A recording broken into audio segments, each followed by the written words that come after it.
mahimo mong inconsistent. Ang Adventist kay maggamit og bersikulo may tungod sa adlaw pagpaulay, ayaw ana kay ang gitagaan ang mga Hudyo ra. Ngano day gitagaan day ang Roman Catholic Church nga maghimog larawan? Asa mabasa? Nga giigna ng Roman Catholic Church paghimog mog larawan. Si Moses may giignan diri. Di ayon, nigawas gyud no. Nigawas gyud ang tawag ining gustong ipaabot ni pastor para i-justify nila ilang pag-quote sa Old Testament na para maka-quote pud sila sa Daang Testamento. Wrong. Wala mo itawag ining katungod nga mo quote sa Old Testament kay kanang inyong pundok ito kudug Amerikano. Wa may kalabutan din na sa gitawag og gisugo sa Diyos nga magpahuli ka sa aluy kapito kay Judaism ang religion ana dili man 70 Adventist. Diba? Diya pa lang palpak na mo eh. Oh, diya pa lang palpak na mo. Ikaduha nga tawag ining punto kanang mga 70 Adventist ug ubang pang mga sektang gawa sa Iglesia Katolika, Apostolika Romana dawat libro naman mo. Kung may Biblia wa man mo.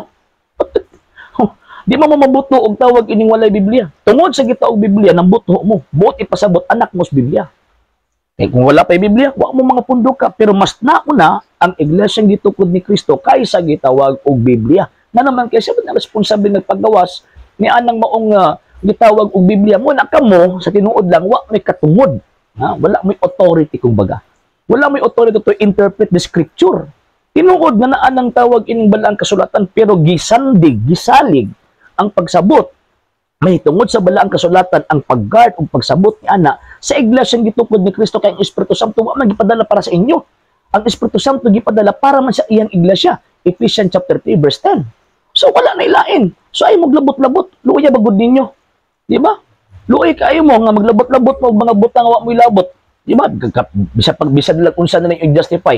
Atakihon na lang ninyo ang pagtulunan sa Iglesia Katolika para ma-justify lang ninyo na inyo ang sayop. Mali. Bisa pag-atakihon ninyong simbahang Katolika, himuon yung dautan ang simbahang Katolika, ang kamatuuran magpabilin na ang simbahang Katolika, Santa Iglesia Katolika, Apostolika Romana, magpabilin sa iglesyang gitukod ni Ginoong Jesucristo. Huwag ka na mga larawan nga naasulod sa Iglesia Katolika, nagpadayag ka na ang kining maong simbahan na ang iyang kasaysayan di mabugto gikan sa 1st century, 2nd century, 3rd century, 4th century nga naman kay until now.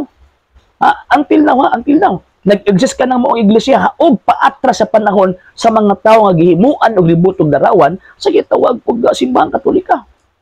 So, nahimo lang na ay mga ributong simbahang Katolika sa diha nakatukod na sila og ilahang kaugalingong kapilya. Nakatukod na sila og ilahang balay simbahanan. Diya pa lang nakahimo. Oh, before 300 century tago-tago pa sila. Oh, di ba nag-eskwela mo tawag ining theology pastoy? Oh, atuan ninyo. Tawag ining mga mismo sa Israel mismo. Atuan ninyo ang Jerusalem mismo kung asa magtago-tago ang magkasyon. Tanawan ninyo. Katong mga gitaguan nila nga mga lugar ug wa bay mga larawan nga naa didto.